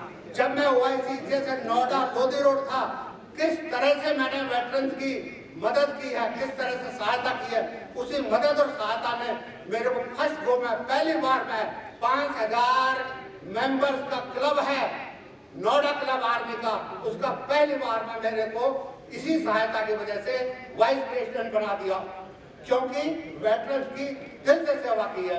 1 महीने पहले की बात है। धन्यवाद। I know you have been carrying on tons of activities, and these are assisting us in building up, expanding the vision of the President Shri Vinay Mishra ji, AVM Jindal sir, Brigadier Sharma sir, और Brigadier GJ Singh sir, and साथियों, मेरे लिए आज गर्व और गौरव की अनुभूति है कि मैं आपके सामने, जो कि मिलिट्री फेडरेलिटी है, ऑल फोर्सेस की फेडरेलिटी है, जो कि आप मेरे चीजों को वीटो करोगे, whatever I am speaking, that is in front of me. I am telling you today, Brigadier GJ Singh, he was my instructor. IMA के अंदर कोई ऐसा नहीं जाता था कंपटीशन कि जो जीता नहीं जाता हो। रॉ मटेरियल को ऑफिसर बनाया, और इनके नीचे जो ऑफिसर्स थे, आज मैं गर्व से कह रहा हूं, जनरल नेगी जो इनके प्लेटून कमांडर्स थे, they became rose to the army commanders. और आर्मी के अंदर जनरल बलवंत नेगी का एक अलग स्टाइल था जो नेशन को दिया है। आज मैं आपके सामने शेयर कर रहा हूं, China shifted its policy when he was a 14 corps GOC. He shifted from this front to that front because General Negi was a bachelor general. He had no concern the first taking over command of a battalion or to taking a brigade or a GOC of a division. He said nothing to it. I want number 1. He has no concern. That was the teaching of Brigadier GJ Singh. And we are here. If anything in academy is stand by it, people do not know. And he is an Asian athlete. आप एक cricket का एक खिलाड़ी होता है, उसके पीछे लोग तालियां बजाते हैं, आप कंपटीशन दौड़ करके देखो फौज में कि कितना दम लगता है, उसमें लगती है असली bravery, will power. When he commanded his unit, second SIG, I remember, it was the top most unit, and it is a prime concern. हम लोगों को, मुझे गर्व है कि मैं इस ऑर्गेनाइजेशन से जुड़ा हूं। General Bakshi is a great international, और मैं आज एक चीज और बताना चाहता हूं, विनय मिश्रा सर के मैं दिल की बात बता रहा हूं। हमारे देश का कोई ऐसा प्लेटफॉर्म नहीं था कि जिससे कि वेटरन इकट्ठे आ जाए। नहीं, आज इस देश की स्थिति ऐसी नहीं होती। जो कैपेबिलिटी हमारे जनरल्स की है, वो capabilities I don't find anybody. Program किया, मेरा इक्विपमेंट इन्वॉल्व था। आज मैं बता रहा हूं, मैं आज रिटायर हो गया हूं। I was knowing that program was going, I was commanding the unit, my equipment was involve. Antarctica हुआ, आर्मी वाज इन्वॉल्व। स्पेस हुआ, जिसमें शर्मा साहब थे मेरे स्क्वाड्रन लीडर, तो हमारा डिफेंस फोर्सेस इन्वॉल्व हुआ। मैं आपको ये बताना चाहता हूं कि हमारे पास doctor Shahi, all politician they took the help of doctor Shahi. जो एमपी हैं, जनरल बस, they took all the help from him. What I mean to say, we got the best of the doctors, best of the engineers, best of the lecturers, best of educationist, intellectuals. They can do a lot, but this nation I have not realized. I attended one seminar where Kamal IAS officer, he was in the planning. He told all the politicians कि army के focus कीजिए, इनकी कोई requirement नहीं है, veterans को लीजिए, आप लीजिए हर फील्ड में। आप ये देखिए, हमारा मिलिट्री अटैची जाता है, he work as a diplomat there, he knows the thing, how he is to do that. What I mean to say, we got a veterinary doctor, we got all out, but when we come out, there was a no platform. That is why I am congratulating you, sir. We are very आभार व्यक्त करता हूँ जो आपने एक platform दिया, और इसको जो है, इसको हमें कैपिटलाइज करना चाहिए। मैं अभी आपको संगठन के बारे में बताना चाहता हूँ कि क्या हम चीजें ले सकते हैं। Sir, organs, last Sunday I was with the chief of the army staff. I requested him, he said, we got a casualty, young casualty, where eyes, kidneys and other things can be used. So this we can start off from our organization, if we motivate the people on surveys, so that when they martyr होने के बाद में उनका young हम society को भी दे सकते हैं, अपनी आर्मी का भी वो कर सकते हैं। Second sir, national health emergency, पर्यावरण, आप कंटोनमेंट में रहते हो, आप बताओ एक कागज भी मिलेगा क्या? वहां वो ग्रास का पत्ता भी उगेगा क्या? हम लोगों को इस देश के अंदर एक एनवायरमेंट में लेना चाहिए पॉलिसी। जितनी एनजीटी साइट है, एनजीटी में जाना चाहिए। I am happy to tell you, colonel Oberoi है, वो किसी लाइट में नहीं आते, उन्होंने फाइल खुद केस किया है एनजीटी के लिए कि गवर्नमेंट की पूरी जिम्मेवारी है, गिव अस ए आर्टिकल कॉन्स्टिट्यूशनली कि हमको अच्छी एयर दें, पर लेकिन हमारे भी एक नागरिकों को भी एक ड्यूटी बनती है कि उसको मेंटेन करने की। तो he is doing that and I will get him next time to you sir. He is very slow pace, he is filing all the case in NGT. जैसे लैंडफिल साइट्स हैं, ये अदर चीजें हैं, क्योंकि हमारे पार्ट ऑफ कैरिकुलम है। फौज में हमें साफ सफाई सिखाई जाती है, परेड से जाने से पहले हमारा बैरक्स, हमारे सारी जो चीजें हैं वो बिल्कुल ठीक होती है। तो these are say no to the plastic. They have started right now in any cantonment, any station commander, he'll say no to the plastic. I'm talking about 90s when I was posted in the Badami Bagh. That time the corps commander said no to the plastic. Our vision is so high, but only we are lacking the platform. But under your guidance, these issues we can take on, sir. और national interrogation. आज के जो RT religious teacher जाते हैं, is a full flag academy. उनके जो retire होते हैं, जो रिलीजियस टीचर होते हैं, sir it is very scientific now.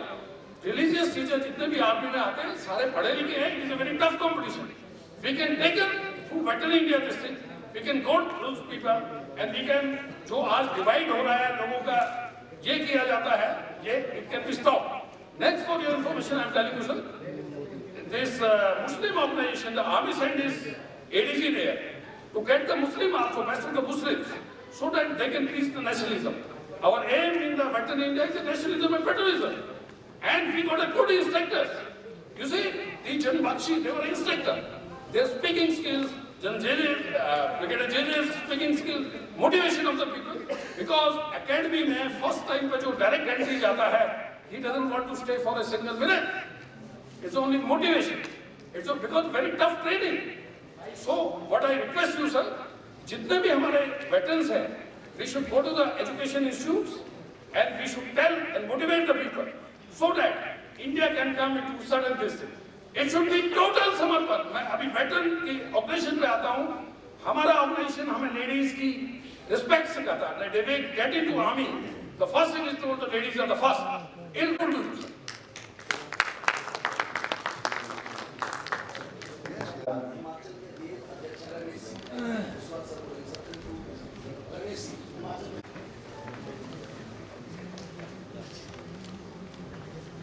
Respected Brigadier J.J. Singh sir, Jindal sir, Colonel Jyoti sir, Colonel Raghav sir, and other dignitaries, respected ladies and gentlemen, आज इस विजय दिवस और अपने वेटरन इंडिया फाउंडेशन दिवस के उपलक्ष्य में हम यहाँ इकट्ठे हुए हैं। सबसे पहले मैं उन 1971 के वीर शहीदों को अपनी श्रद्धांजलि अर्पित करता हूं जिन्होंने इस देश के लिए अपने बलिदान दिया है। हम उनको तहे दिल से श्रद्धांजलि अर्पित करते हैं। शेष आज का जैसे अपना नेशनल प्रेसिडेंट साहब ने हमारा जो ये प्राइड अवार्ड देकर हमें उत्साहित किया, इसके लिए मैं अपने नेशनल प्रेसिडेंट विनय मिश्रा और जो सिलेक्टिव जूरी मेंबर है उनका धन्यवादी। हम अपने जो हमने अपने वेटरन इंडिया के लिए हिमाचल में अभी जो हमने पिछले साल से जो पिछले हमारा फंक्शन हुआ उससे लेकर आज तक जो एक्टिविटीज़ किया उसके बारे में ही बताऊंगा। तो हम अपने गांव के लेवल तक, हमने ब्लॉक लेवल तक हमने अपनी वेटरन इंडिया को स्प्रेड किया हुआ है। अभी जैसे हमारी ट्रेनिंग कमांड शिमला से शिफ्ट हो रही थी तो हमने एजुटेशन किया था जो हमने ट्रेनिंग कमांड से लेकर चीफ मिनिस्टर ऑफिस तक हमने रैली की थी। उसके बाद एक मेमोरेंडम देकर एक दिल्ली में डिफेंस मिनिस्टर को देकर वेस्टर्न कमांड मतलब ट्रेनिंग कमांड को वहाँ रुकवाया था हिमाचल में और हमें एश्योर किया था कि अब ये मूव नहीं करेगी। उसके अलावा हमने वहाँ अपना एक वेटरन इंडिया ऑफिस खोला हुआ है। तो आज तक मैं आपको बता देता हूँ कि पिछले साल से लेकर अभी तक हमने 123 लोग अपने जो वेटरन है उनके पेंशन केस सेटल किए 123। टोटल एज ऑन डेट हमने 723 केस जो है लोगों के सेटल किए हिमाचल में जो वेटरन को कुछ पता नहीं था, they were totally literate। मतलब जैसे अभी डिसेबिलिटी पेंशन का है कि लोगों को पता नहीं है कि पहले 0% भी होती थी, तब भी अभी 0 to 53 स्लैब हो गए डिसेबिलिटी के, तो लोगों को पता नहीं होता था। तो हमने उनको जागृत करके और उनको पता नहीं था, उनको पेंशनें भी स्टार्ट करा दी, डिसेबिलिटी पेंशन भी स्टार्ट करा दी। और जैसे हमारी कुछ वीर नारीज थी उनकी भी हमने कुछ प्रॉब्लम्स थी, जैसे उनको पूरी वो पेंशन नहीं मिल रही थी, वो भी हमने सेटल किए। और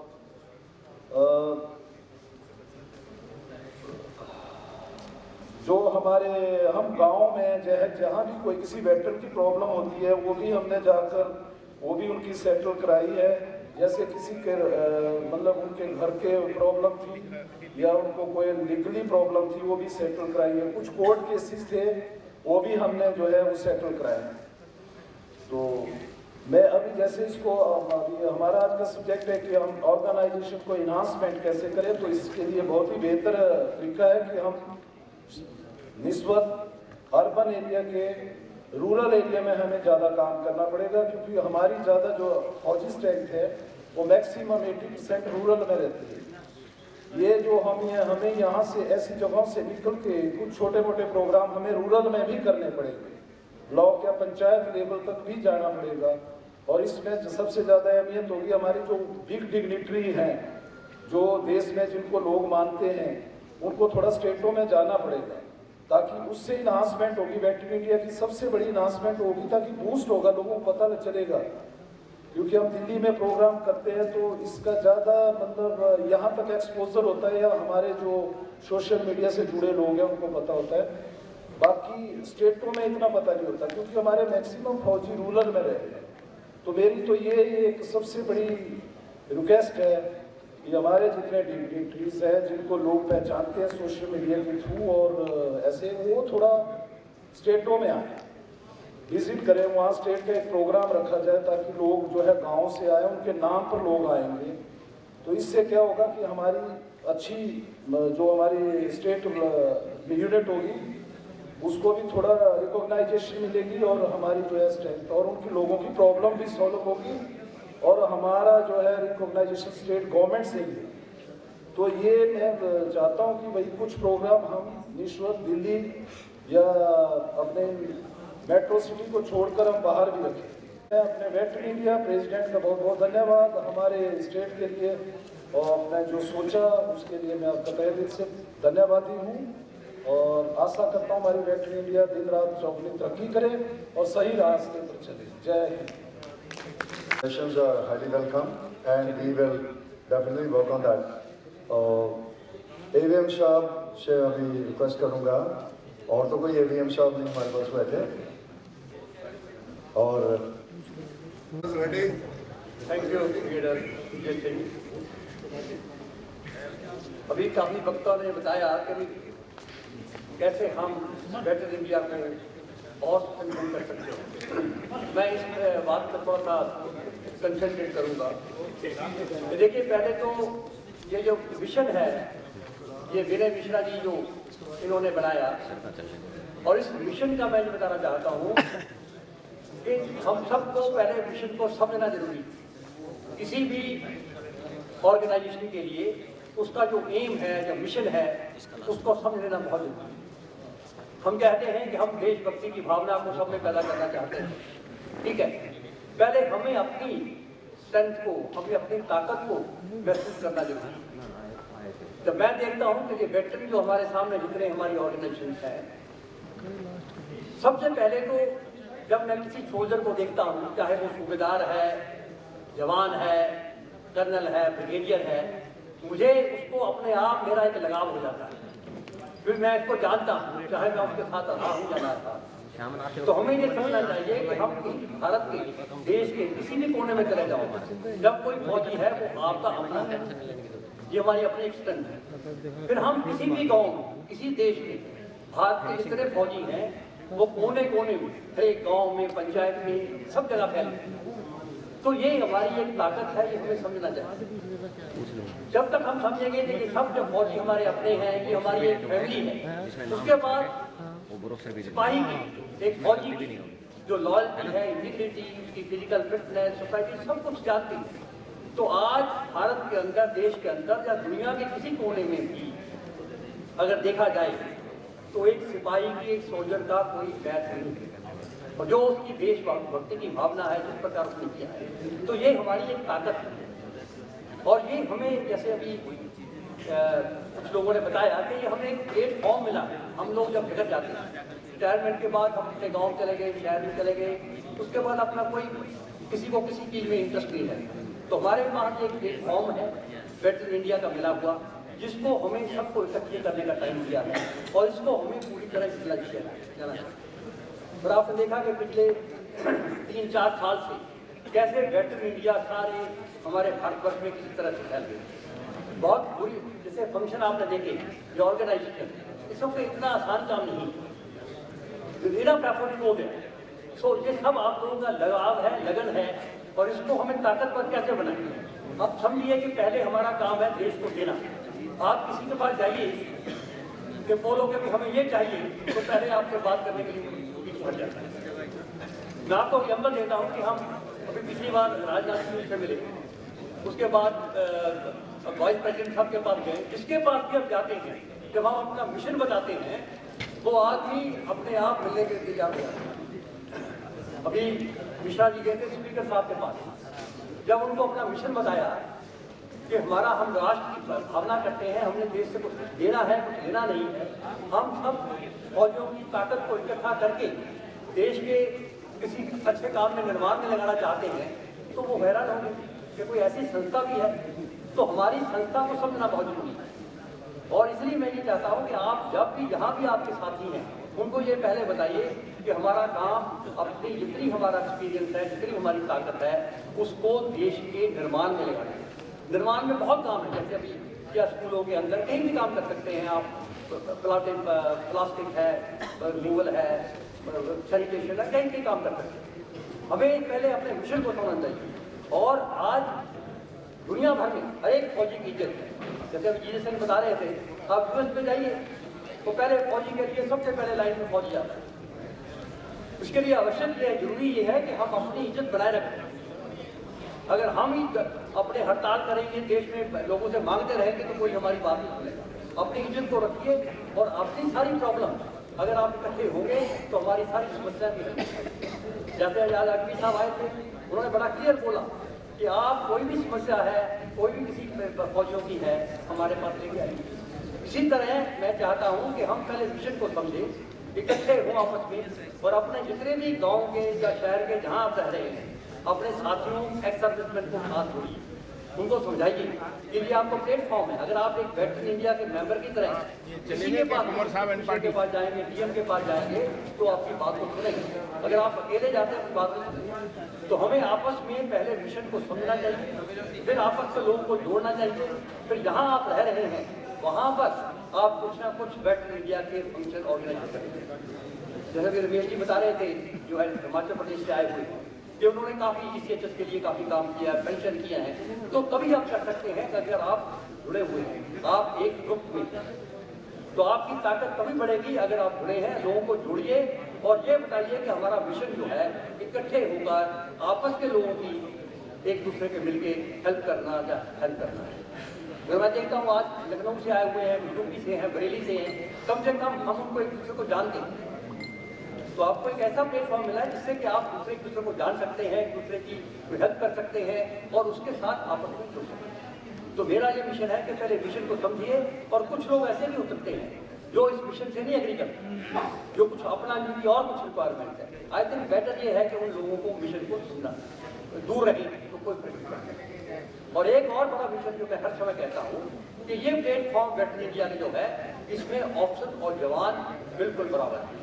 कोई इसमें किसी किस्म के क्वेश्चन की नहीं रखी जाती। जैसे अभी आज आपने देखा कुछ उन्होंने अवार्ड दिए गए, उसमें कोई किसी का रैंक नहीं, कौन क्या है, कुछ जवान है, सूबेदार है या ऑफिसर है। जो काम करता है, जो वेटरन इंडिया के लिए कंट्रीब्यूशन करता है, उसको रिकॉग्निशन। और ये भी जानना चाहिए कि मैं जब देखता हूँ कि ऑफिसर लेवल जो है, अब ये ऑफिसर इतना कंट्रीब्यूट कोई नहीं कर सकते जितना जवान और फौजी जो है इस ताकत का स्टेमिना कर सकता है।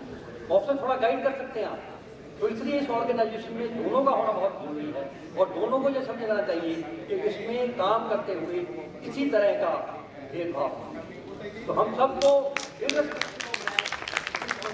जाना है और ये समझना चाहिए कि हमें देना है, कुछ लेना नहीं।